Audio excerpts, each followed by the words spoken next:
Chegamos ao final da nossa série Eu Sou o Deus Revelado.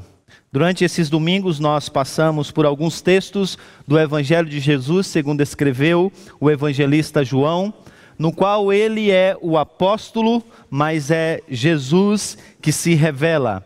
Na primeira mensagem nós vimos que Jesus, em alto e bom som, disse na multidão: eu sou o pão da vida. Na sequência nós vimos que ele de igual modo disse: eu sou a luz do mundo. Na semana passada vimos que ele é o bom pastor, isto é, o pastor ideal, aquele que veio para cuidar do rebanho do Senhor como nenhum outro tinha feito até então. E agora nos voltamos para a última mensagem dessa série: eu sou a videira verdadeira. Algumas coisas que nós precisamos entender. Em primeiro lugar, os ditos anteriores, eles se concentraram em Jesus como sendo o doador da vida. E o convite que Jesus fez foi: venham a mim, eu sou a luz do mundo. Por isso, se você está vivendo em trevas, venha a mim, confie em mim, me aceitem, creiam em mim, creiam que eu sou o Filho de Deus, creiam que eu sou o Salvador do mundo. No entanto, nesse último dito, quando ele se apresenta: eu sou a videira verdadeira, agora ele está em um diálogo com os seus discípulos. E a ênfase aqui agora é exatamente na vida daqueles que já creram em Jesus. Nessa comunidade que já recebeu a Jesus como sendo o Messias e como sendo o Salvador. Aqui faz parte do discurso do cenáculo, onde Jesus está agora se reunindo com os seus discípulos. São as suas últimas palavras aos seus discípulos. E hoje nós vamos ver então quais são os conselhos e o que ele diz aos seus discípulos, usando mais uma vez esse gênero literário, que é uma metáfora. Apesar da nossa passagem ter características de uma parábola, ela não é considerada uma parábola pelos maiores estudiosos, por algumas razões. Primeiro, parábolas não é muito comum em João. Nos evangelhos sinóticos sim, mas em João ele não usa muito esse recurso. Segundo, aqui nós podemos ver que a ilustração é apresentada e em seguida desenvolvida. Então, o gênero literário aqui não é uma parábola, é uma metáfora, e a estrutura do texto é basicamente dividida em duas partes. Primeiro, a metáfora ela é apresentada do versículo de número 1 até o versículo de número 6. E depois do versículo de número 7 até 16 ou 17, essa ideia é desenvolvida. Eu já disse isso para vocês em outros momentos, mas o evangelista João, ele tem um desenvolvimento de argumentação circular.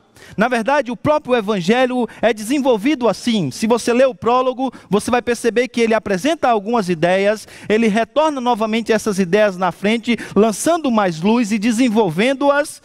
E mais à frente ele volta a essa mesma ideia e traz mais luz sobre aquela ideia. Isso acontece em todo o evangelho e às vezes em textos pequenos, como o que nós vamos ler. Então, por exemplo, agora na leitura você vai perceber que parece que ele vai repetir a mesma coisa. Ele acabou de dizer aquela informação e ele a traz de volta.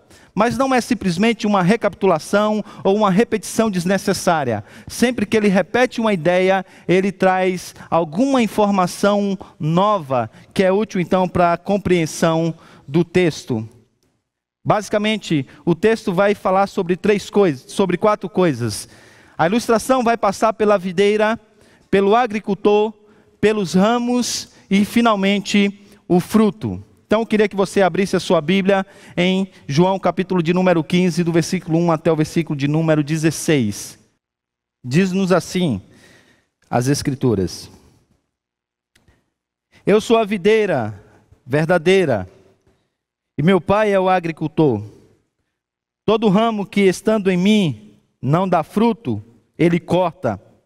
E todo que dá fruto, ele poda, para que dê mais fruto ainda.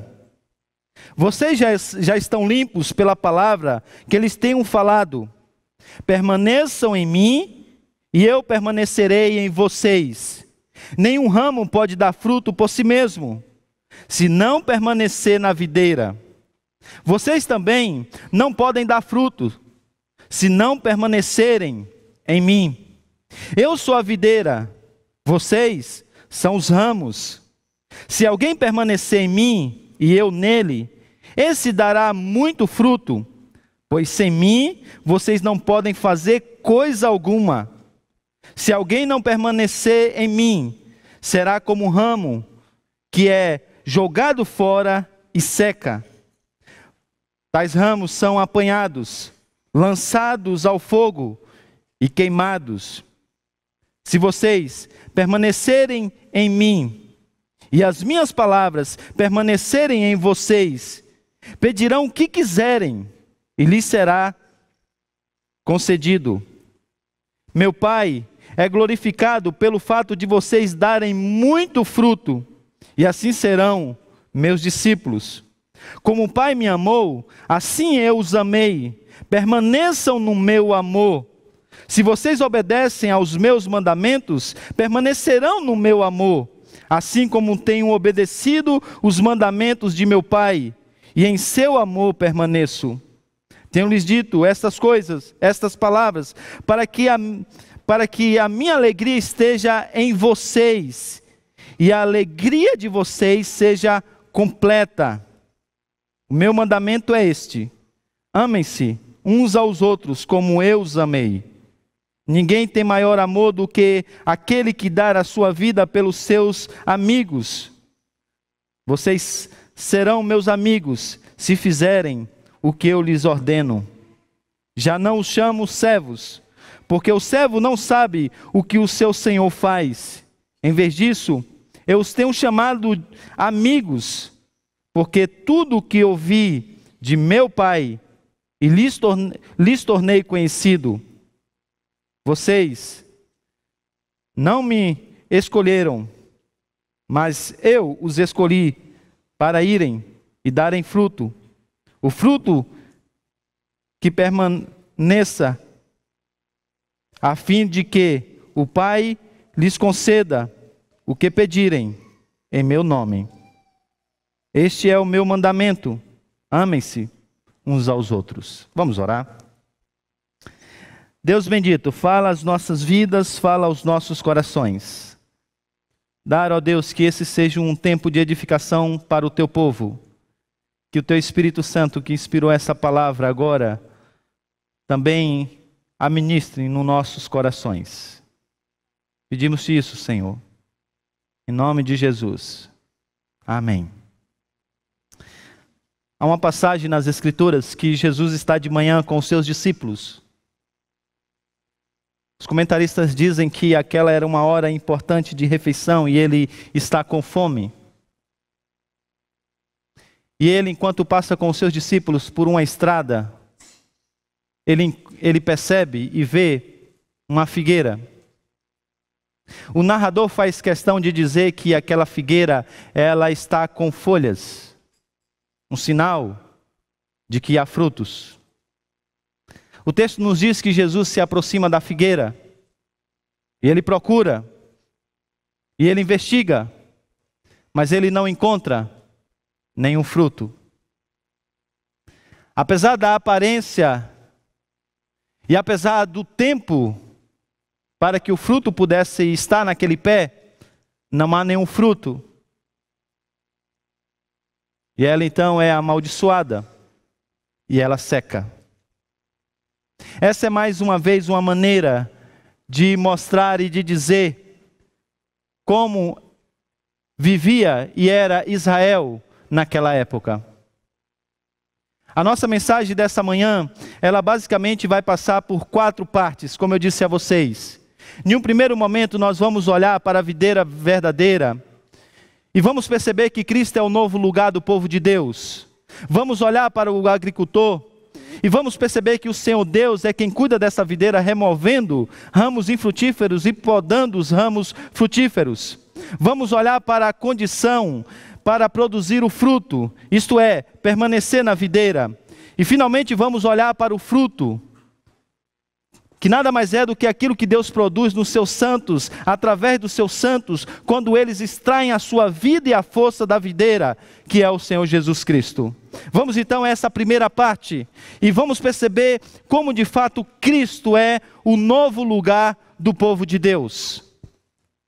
Já vimos no capítulo de número 8, que Jesus Cristo se levantou e ele disse: eu sou a luz do mundo. E quando ele disse isso, ele estava colocando ou apresentando a si mesmo como sendo o novo Israel.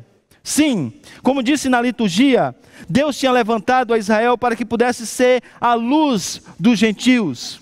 E enquanto eles viviam como luz, enquanto eles viviam de acordo com a lei de Deus, eles expressavam a justiça de Deus, e por meio dessa justiça, eles revelariam Deus aos homens. E revelando Deus aos homens, eles também revelariam os seus pecados. No entanto, Israel falhou no seu chamado. E mais uma vez, Deus teve que levantar a Jesus Cristo como sendo a perfeita luz, o verdadeiro israelita. A mesma comparação agora é feita por João no capítulo de número 15. Quando nós olhamos para o Antigo Testamento e podemos ver isso na liturgia, nós percebemos que Israel sempre foi apresentado como sendo a videira do Senhor. Aquela árvore que Deus plantou no mundo, para que pudesse produzir bons frutos, para que pudesse agora alimentar as nações. Sim, por meio de Israel que fora plantado na terra prometida, Deus agora atrairia as nações, através dos seus frutos de obediência à lei de Deus, da justiça praticada no dia a dia. Deus se revelaria aos homens, e uma vez que Deus se revelaria aos homens, Deus também se revelaria o pecado desses homens, mostrando a sua injustiça, a quebra da lei, e a maneira como eles estavam vivendo longe dos padrões do Criador. O curioso, no entanto, é que em todas as passagens do Antigo Testamento, como nós lemos na liturgia, apresenta Israel como sendo alguém que falhou no seu papel de ser a videira. Lemos, por exemplo, tanto no Salmo de número 80, como em Isaías capítulo de número 5, que o Senhor que fez tudo o que foi necessário para que essa videira desse frutos, encontra simplesmente uvas azedas. E essa é a razão pela qual no capítulo 5 de Isaías, o tom é de julgamento, de como Deus vai vir para poder arrancar essa videira, de como Deus vai vir para poder substituir essa videira.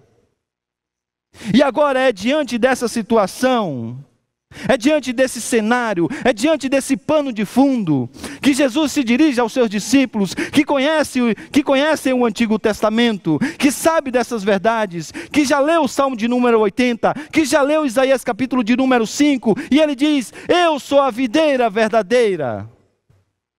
Eu sou a videira que agora foi plantada pelo Pai nesse mundo, para que pudesse dar fruto. E mais uma vez ele aplica a si mesmo aquilo que Israel deveria fazer. A mensagem, assim como ele diz que é a luz do mundo, assim que ele diz que é o pão da vida, é que ele agora é o verdadeiro israelita, e ele é aquele que veio substituir Israel. Ele é a realidade da sombra apontada anteriormente.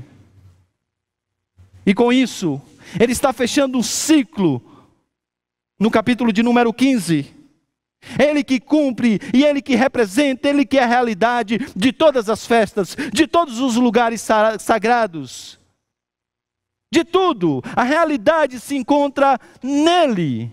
E essa é a razão pela qual ele declara em alto e bom som: eu sou a videira verdadeira. Eu vim para que o mundo, para que o povo de Deus pudesse agora produzir os frutos necessários em um mundo caído. É através de mim que os ramos agora produzirão os frutos que Deus espera encontrar. E aqui nós já aprendemos duas coisas. A primeira, Jesus fez o que Israel não fez e te dará forças para que você possa fazer o que Israel deveria fazer. Sim, Jesus fez o que Israel não fez, e agora Ele te dará forças para que você possa fazer o que Israel deveria fazer. O que Israel deveria fazer. Israel deveria viver vida santa. Israel deveria viver vida de obediência. Israel deveria viver uma vida pautada no amor. Mas Israel não fez essas coisas.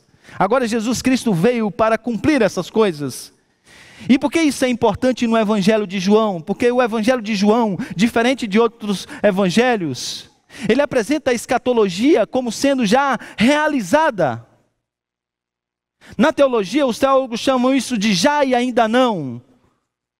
E a ênfase de João é no já, no que já está acontecendo. E esse é o ponto de João em quase todas as suas ilustrações. Eu já disse para vocês em outros momentos que a salvação, ela tem uma espécie de 3 estágios e tem a ver com 3 coisas. Jesus, ele nos salvou da penalidade do pecado. Jesus, ele está nos salvando do poder do pecado. E Jesus um dia nos salvará para sempre da presença do pecado e nos livrando e fazendo com que o pecado não seja mais presente.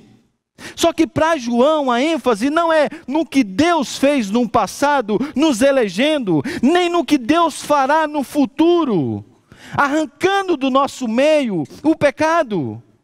A ênfase de João é sempre na escatologia realizada, no que já está acontecendo, no que já pode acontecer.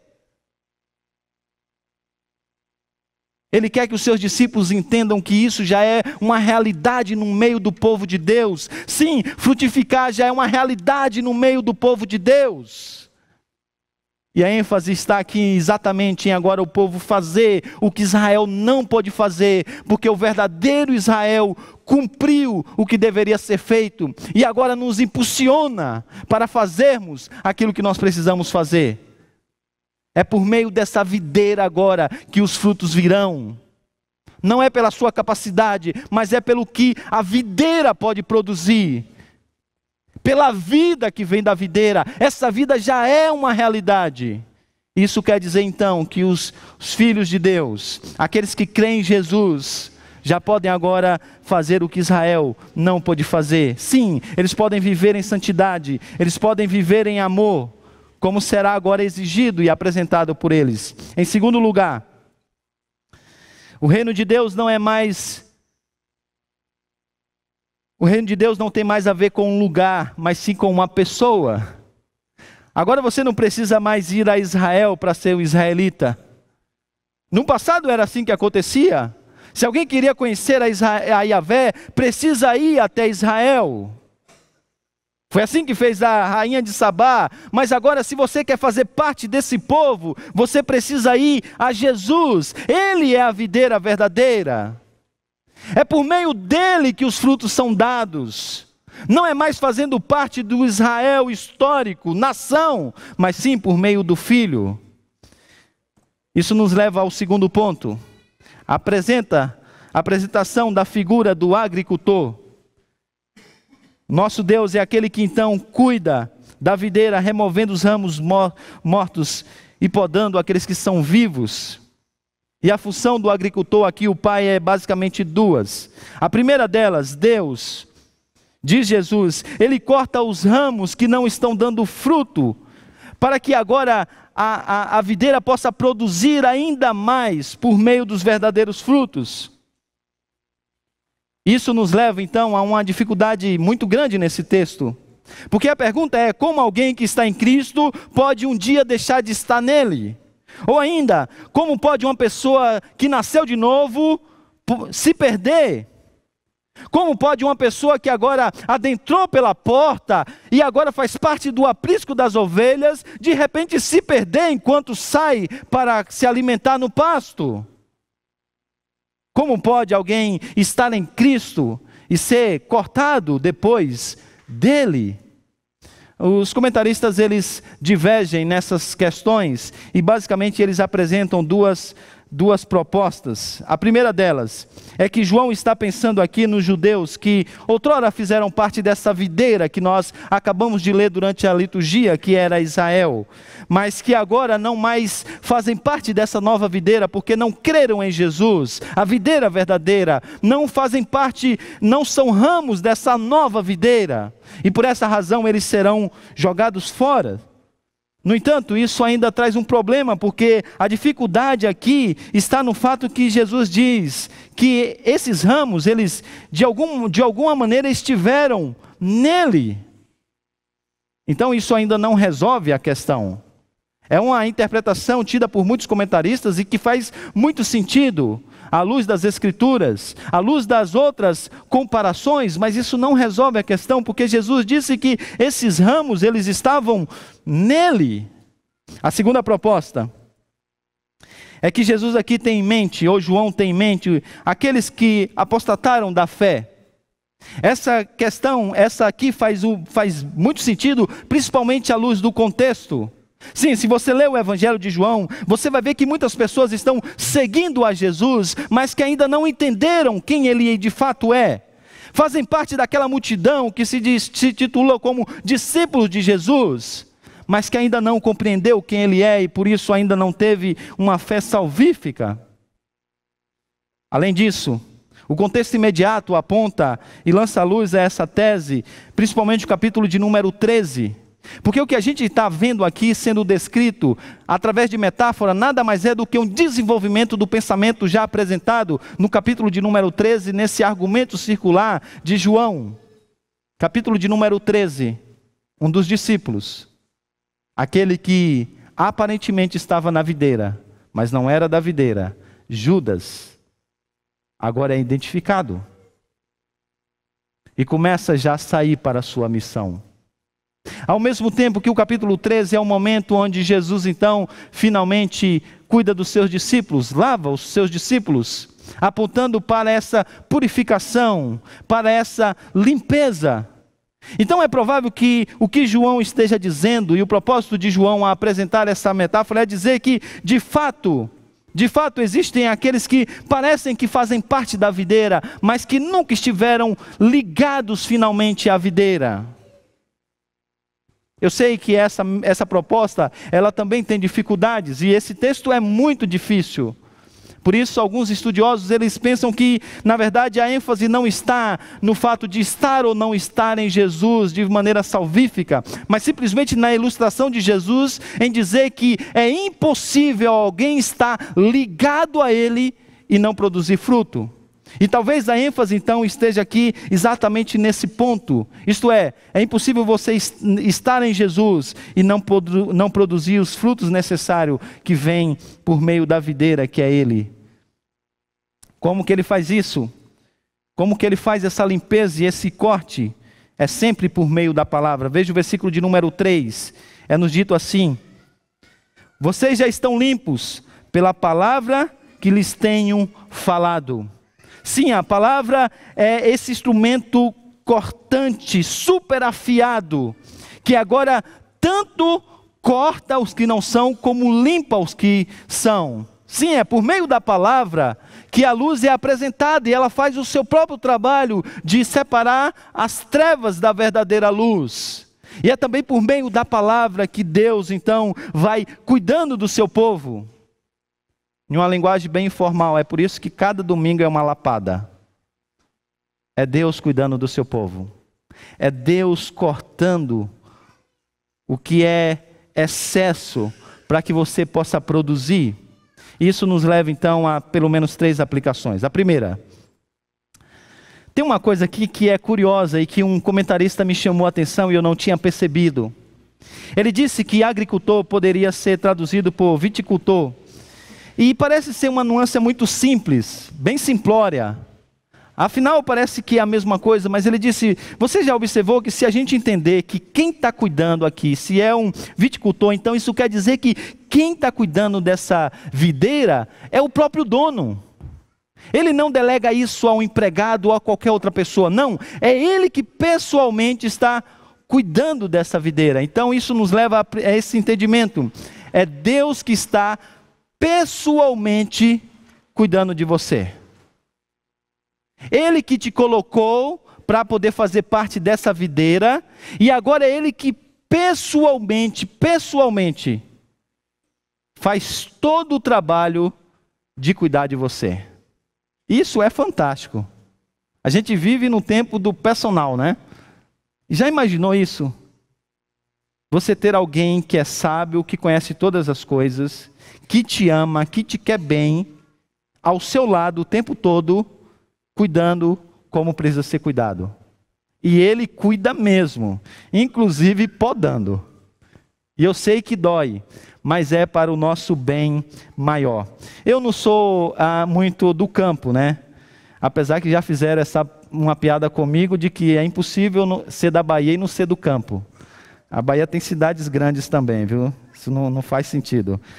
Eu não sou alguém do campo, mas uma coisa que eu já percebi é que quando você poda alguma árvore, uma das coisas que acontece é que agora esse ramo que foi podado, ele se apega ainda mais à própria árvore. Então, um ramo podado da videira, ele naturalmente vai se apegar ainda mais à videira. Então, o trabalho de Jesus é exatamente esse. Ele vai podando, ele vai cortando, para que você esteja cada vez mais apegado a Cristo. E quanto mais apegado a Cristo você está, mais verdadeira vida você vai ter. E mais fruto você vai produzir. Então, o sofrimento está em vista aqui de João, quando ele apresenta essa ilustração, e Jesus também tem o sofrimento em vista. É tanto que na sequência do texto, vai falar sobre a perseguição que os discípulos sofrerão no mundo. No entanto, Jesus está dizendo, todo esse sofrimento, ele vai redundar em bem. Porque todo sofrimento na vida do cristão, ele faz com que você se aproxime mais de Cristo, que você se seja conformado mais à pessoa de Cristo. E isso parece mal no primeiro momento, mas é bem. Se você olha para uma figueira podada, você diz, nossa, morreu. No entanto, passado alguns dias, você vê o quanto que ela cresceu, e o quanto que ela está agora cheia de folhas, e o quanto que ela está agora pronta para produzir. Podar dói, mas é para o nosso bem, e Jesus sabe disso. Às vezes, folhas murchas, elas são belas, mas são apenas folhas murchas. E por que isso é importante a gente pensar nisso? Porque a gente pode estar em um ambiente como esse aqui, ó. E a gente achar que porque está aqui, e porque tem um tronco aqui, que domingo após domingo é evidenciado para vocês, vocês podem pensar que estão inseridos na videira por fazer parte disso aqui, ó. Por fazer parte disso aqui. E é possível até que algumas coisas aconteçam, tá? Porque o convívio com pessoas que têm uma moralidade melhor, um cuidado maior com a família, faça com que você tenha até ações melhores com o passar do tempo. Faça com que você seja até uma pessoa melhor com o passar do tempo. No entanto, se essa transformação ela é de fora para dentro e não de dentro para fora, isso não é fruto. Isso é apenas folhas murchas. Apenas folhas murchas. Um comportamento externo de uma educação comportamental e que não é fruto de uma transformação radical, não tem valor nenhum. Pode ter um pouco de valor para essa vida aqui presente, mas não tem valor para a eternidade. Por isso que alguns ramos, eles estão ali, mas diz o texto que o agricultor, ele vem, ele corta e ele joga fora. E mais à frente o texto vai dizer que esses ramos que foram cortados, eles serão queimados no fogo. Tem a ver com esse tempo, mas não tem a ver com a eternidade. Por isso o que você precisa fazer é clamar a Jesus. Você precisa clamar a Jesus, para que tenha misericórdia da sua vida, para que você faça parte não da comunidade, mas sim dele. Você precisa ir a Jesus, você precisa se conectar com ele, porque se não for assim, você nunca vai produzir frutos verdadeiros. Nunca, nunca. Pode produzir um comportamento melhor, mas nunca, nunca, nunca uma vida verdadeira. Porque essa vida verdadeira, ela só é possível através de uma condição, permanecer na videira. Permanecer na videira. É isso que o texto vai nos dizer. Veja o versículo de número 4. Permaneçam em mim, e eu permanecerei em vocês. Nenhum ramo pode dar fruto por si mesmo, se não permanecer na videira. Vocês também não podem dar frutos, se não permanecerem em mim. E ele diz, ainda versículo de número 5, eu sou a videira, vocês são ramos. Se alguém permanecer em mim e eu nele, esse dará muito fruto, pois sem mim vocês não podem fazer coisa alguma, vocês nada podem fazer. E Jesus está dizendo então que a condição para que você possa produzir frutos é exatamente permanecer nele. Porque o tipo de fruto que Jesus está dizendo aqui, o tipo de vida que Ele espera encontrar, que Deus espera encontrar em você, quando Ele te encontrar no último dia, é um tipo de vida que você não pode produzir por você mesmo. É por isso que Ele diz que ninguém pode por si mesmo produzir esse fruto. Para produzir esse fruto, você precisa estar ligado à videira.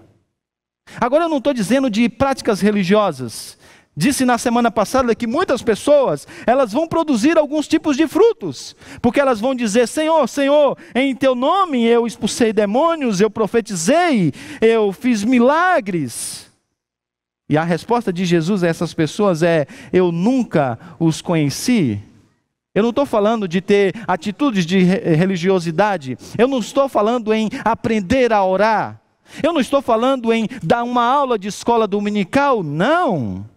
Eu estou falando em produzir os verdadeiros frutos que de fato Deus espera que nós produzamos, aqueles frutos que eles veem então de Israel.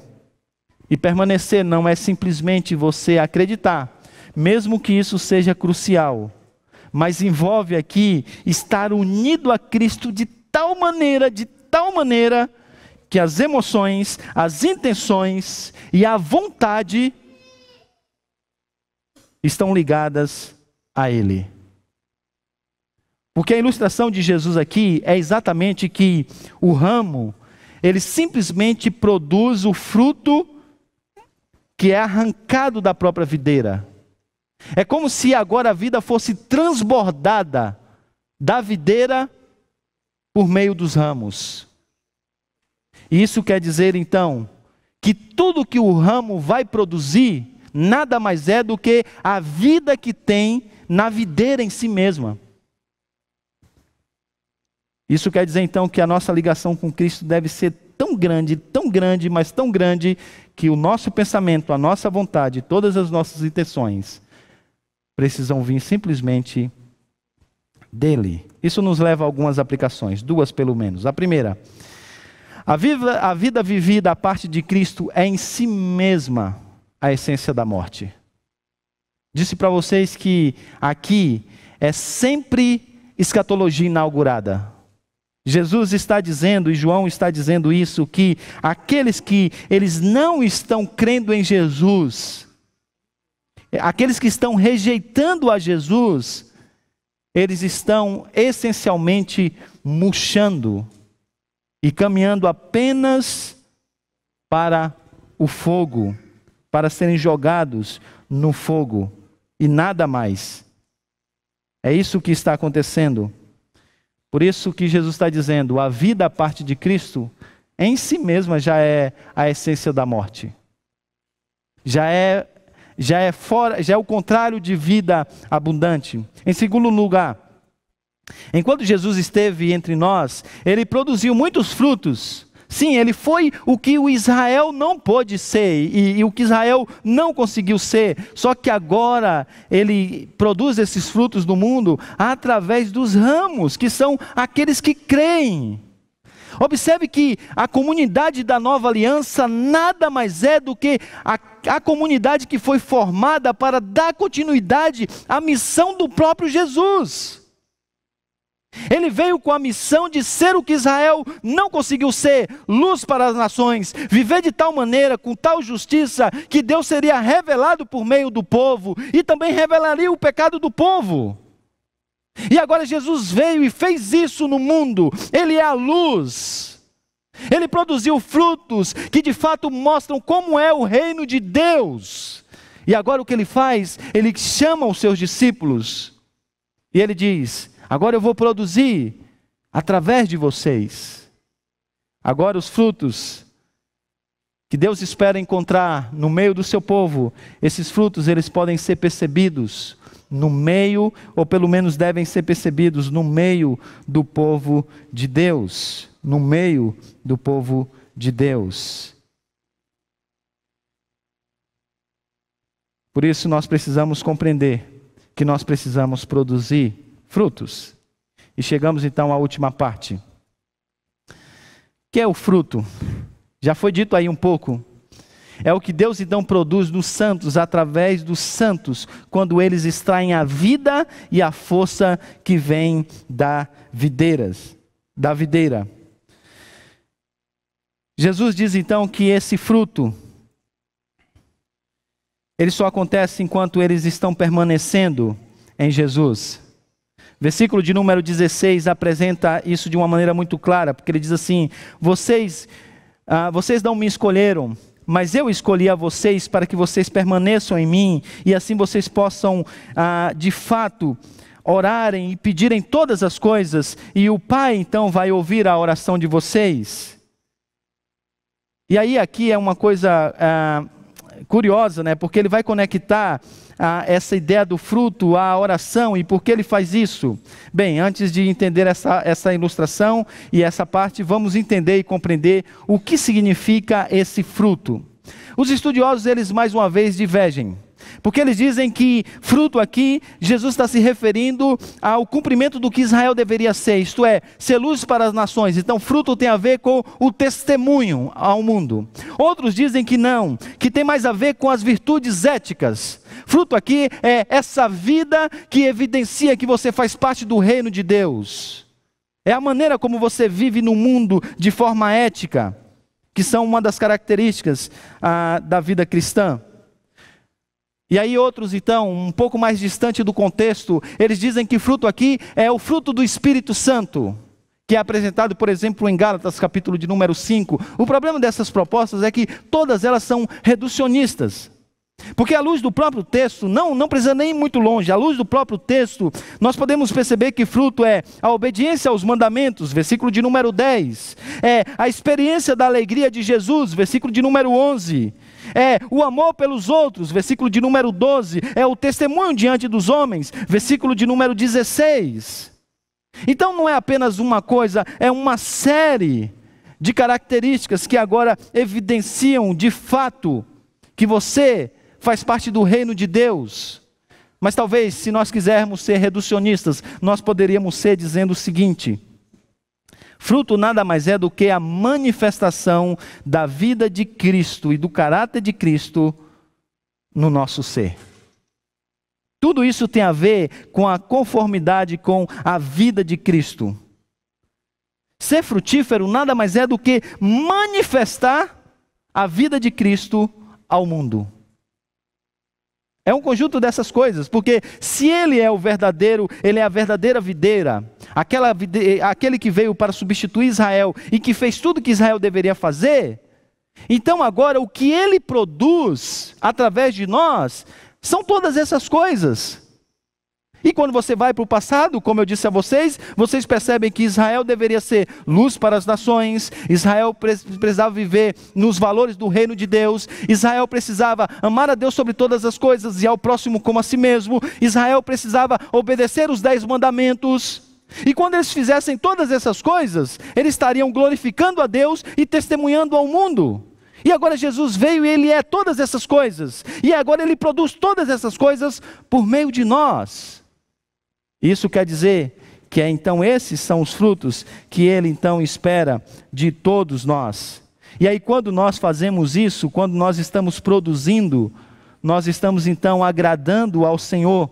E o versículo de número 7 começa a desenvolver essa ideia de como nós passamos, versículo de número 7 e 8, versículo 8 diz: meu Pai é glorificado quando vocês dão muito fruto, porque isso traz glória a Deus, isso não só traz vida a nós, isso glorifica ao Senhor, Porque isso faz com que as pessoas comecem a ficarem impressionadas. Que Deus é esse que produz leis tão justas? Que Deus é esse que pega um pecador como esse e transforma de maneira tão gloriosa? Que Deus é esse que faz com que uma pessoa possa lutar contra o seu próprio egoísmo? Que Deus é esse que faz com que a pessoa pense mais no próximo do que em si mesmo? Que Deus é esse que produz um amor que não pode ser visto nesse mundo? Que Deus é esse? Que Deus é esse? E Deus é glorificado quando nós então produzimos esses frutos, ou melhor, quando Jesus produz esse fruto através de nós. E aí ele diz uma coisa interessante que nós percebemos e que eu já adiantei para vocês no versículo de número 7, porque o versículo de número 7 diz assim: se vocês permanecerem em mim e as minhas palavras permanecerem em vocês, pedirão o que quiserem e lhes será concedido. Pastor, é isso mesmo? Vou ler de novo. É o que vocês quiserem pedir e Deus vai te dar. Você vai orar e Deus vai te dar. Tudo que você pedir, Deus vai te dar. Parece teologia da prosperidade, né? Mas não é. Mas eu vou ler o texto de novo para não ficar dúvida. Vamos lá. Se vocês permanecerem em mim, é bom prestar atenção, né? Percebeu a condicional? Jesus está dizendo o seguinte: vocês precisam permanecer em mim. O que significa permanecer em Jesus? É mais do que crer nele. É você se conformar com tudo que ele é. Então você se conforma com o seu pensamento, você se conforma com a sua vontade, e você se conforma com as suas atitudes. Você está nele, você mora nele, e ele mora em você. Então uma pessoa que está vivendo isso na essência, ela vai orar o quê? O Pai Nosso. Pai nosso que estás nos céus, santificado seja o teu nome, venha o teu reino, faça a tua vontade.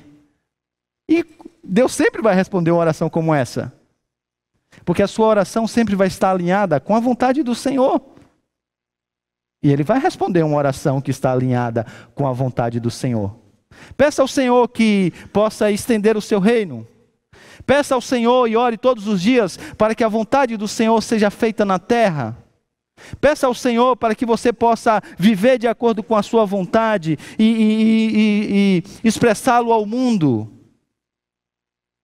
Peça ao Senhor essas coisas e Ele vai te dar, mas peça ao Senhor o que Tiago disse, coisas para gastarem nos seus próprios deleites, Ele não vai te dar.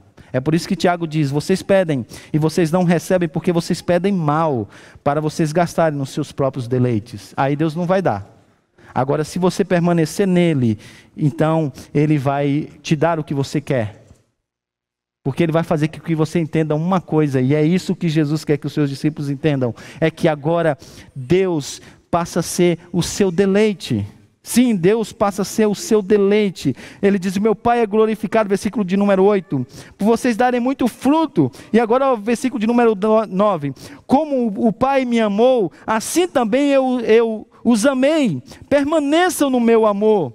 E ele diz, versículo de número 10, se vocês obedecerem os meus mandamentos, permanecerão no meu amor, assim como eu tenho obedecido os mandamentos do meu Pai, e no seu amor permaneço.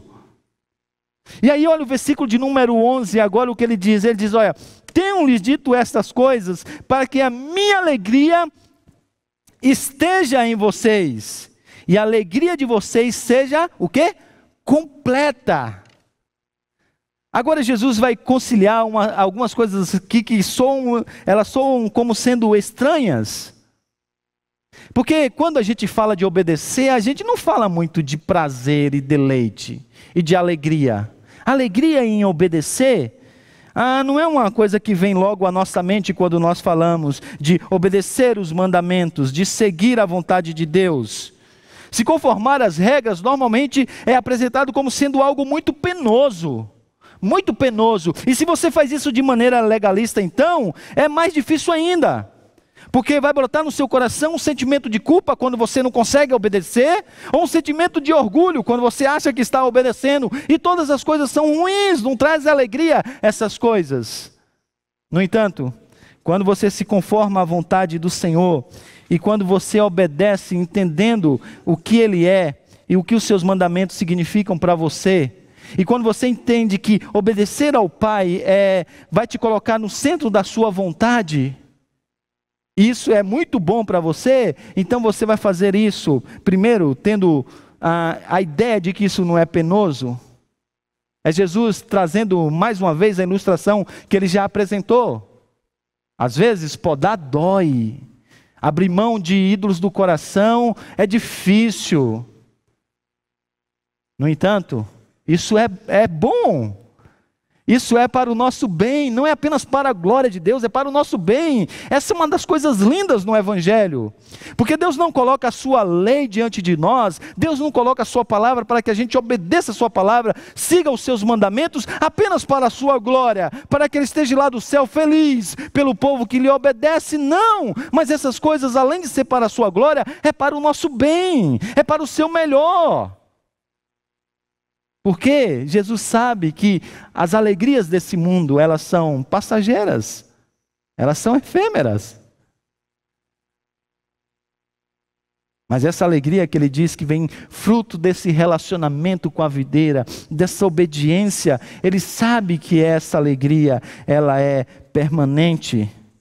Ele sabe disso. E ele diz então, obedeça os meus mandamentos. Porque nisso está a verdadeira alegria, nisso está a verdadeira vida. E ele diz, sobre o maior de todos os mandamentos, o amor. Sim, Jesus disse que essa comunidade, agora que permanece em Jesus, ela será marcada pelo amor. Pelo amor. Ele diz, se vocês realmente me amam, vocês vão obedecer os meus mandamentos. Vocês vão obedecer os meus mandamentos. Veja o versículo de número 12. O meu mandamento é este: amem-se uns aos outros. Ninguém tem maior amor do que aquele que dá a sua vida pelos seus amigos, ele diz. Ele diz agora, ame uns aos outros assim como eu também o amei. É interessante que em outro lugar ele diz assim, um novo mandamento vos dou, que vos amei uns aos outros. Uau, como assim novo mandamento? Olha para a lei. Amará o Senhor teu Deus sobre todas as coisas e ao próximo como a ti mesmo. O que há de novo nesse mandamento? Há de novo uma coisa. É simples, mas faz toda a diferença. Como eu vos amei. Mudou o padrão, gente. Mudou o padrão. Agora você deve amar o seu irmão como Cristo te amou. Como Cristo te amou. E você se conhece muito bem, hein? Você se conhece muito bem. Você sabe que esse amor teve que ser altruísta. Você sabe que esse amor teve que ser incondicional. Você sabe que esse amor tem que ser perseverante. Você conhece você. E agora Jesus diz, assim como eu amei a vocês, vocês precisam amar uns aos outros. Uns aos outros. E aí ele diz finalmente uma das maiores verdades desse texto. Ele diz assim, olha, veja aí o versículo de número 13. Versículo de número 14, podemos ir do versículo de número 14, ele diz assim, vocês são os meus amigos, se fizerem o que eu lhes ordeno. Já não os chamo de servos, porque servo não sabe o que o Senhor faz. Em vez disso, eu tenho chamado de amigos, porque tudo o que ouvi do meu Pai, eu lhes tornei conhecido. Você não entende o que Jesus está dizendo aqui, a profundidade do que é isso. Do que é isso. Jesus está dizendo aqui que agora não só mudou o padrão de muitas coisas, não só várias coisas foram substituídas, mas mudou a maneira de se relacionar. A maneira de se relacionar. Toda essa conversa de obediência lança logo luz a um primeiro momento de uma relação entre senhor e servo.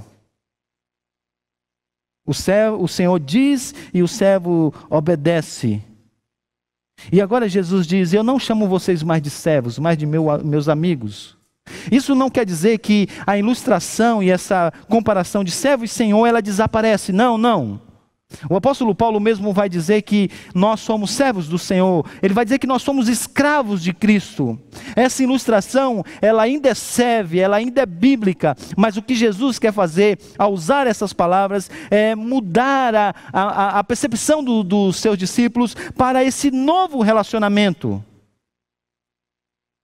Porque o servo, ele é alguém que está servindo o seu Senhor, mas normalmente ele faz isso a certa distância. Vocês que são empresários e que têm empregados, vocês sabem que eles não estão todos os domingos na sua casa almoçando com a sua família. Vocês até são próximos deles, sabe nome, talvez sabe até endereço, se muito. Talvez sabe até quem mora, se tem família, quantos filhos tem, mas há uma certa distância. E o que Jesus está dizendo é não. Agora, a gente está ligado profundamente. A ênfase de Jesus é mostrando agora essa intimidade com o Senhor.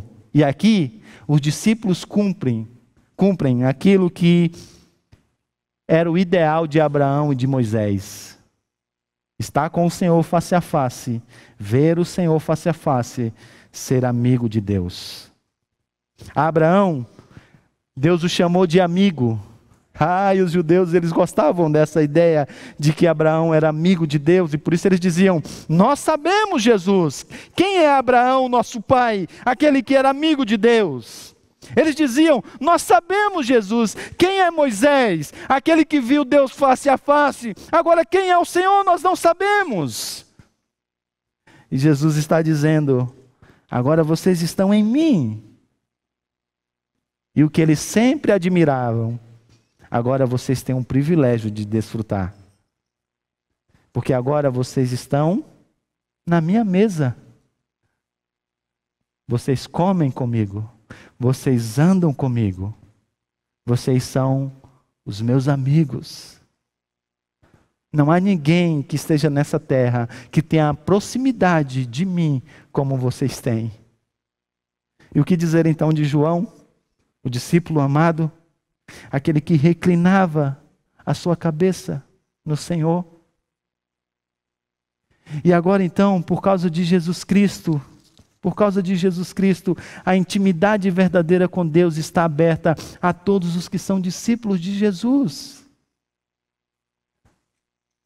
E haverá um dia, sim, que nós vamos vê-lo face a face. Haverá um dia que nós vamos vê-lo face a face. Estaremos com Ele por causa de Cristo Jesus. Agora, diz o capítulo de número 14, Ele veio com seu Espírito habitar em nós. Por isso que o mais surpreendente não é nós estarmos nele, mas é que Ele está em nós. Sim, Ele está em nós. Ele diz: vocês devem permanecer em mim, porque eu vou permanecer em vocês. Ele está em nós. É até difícil explicar essa união mística do Senhor. É até difícil conceber o que é isso. Você imagina, Jesus, você está nele e Ele está em você. Todos os dias até a consumação dos séculos.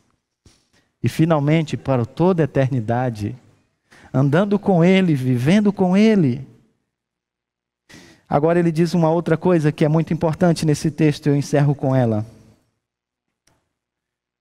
Ele disse assim: olha, eu chamo vocês de meus amigos, porque o amigo não esconde nada do outro.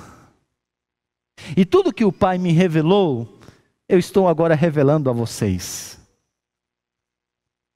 Aquilo que o Pai me contou, eu estou contando a vocês. É verdade que muitas coisas aqui, os discípulos ainda não estão entendendo profundamente. O Espírito Santo de Deus virá quando Cristo for assunto ao céu para os conduzir até essa verdade. Mas a revelação que eles tiveram de Deus e de Cristo foi algo nunca visto. Agora você fala que surpreendente, não?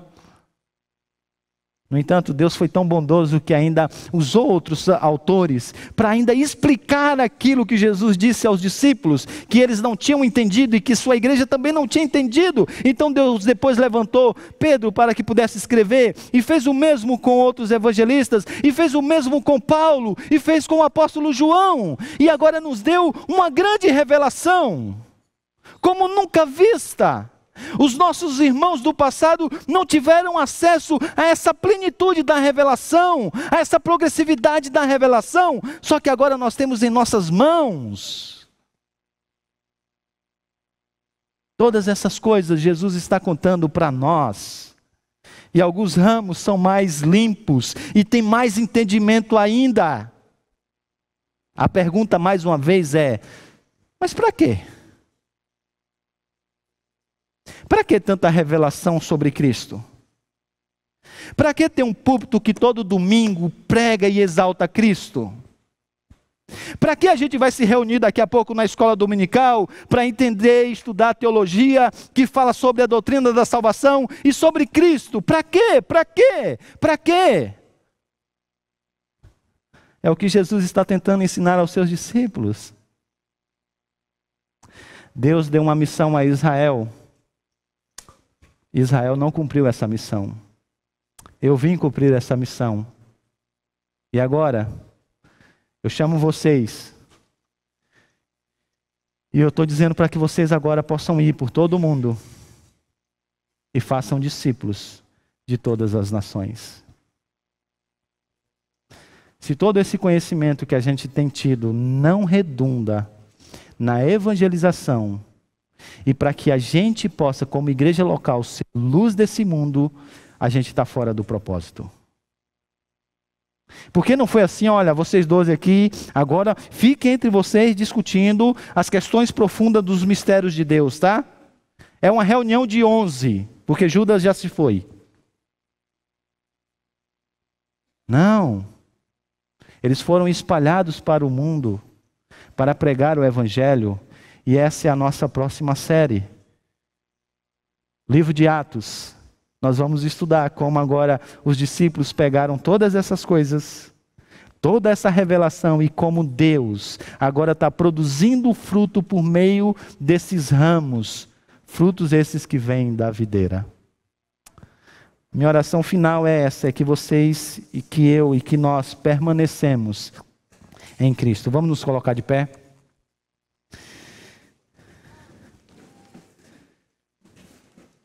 A tentação que os discípulos teriam na sequência seria não permanecer em Cristo. Eles se viram tentados a isso. Alguns até deixaram de lado a missão, aqueles que estavam em caminho de Emaús.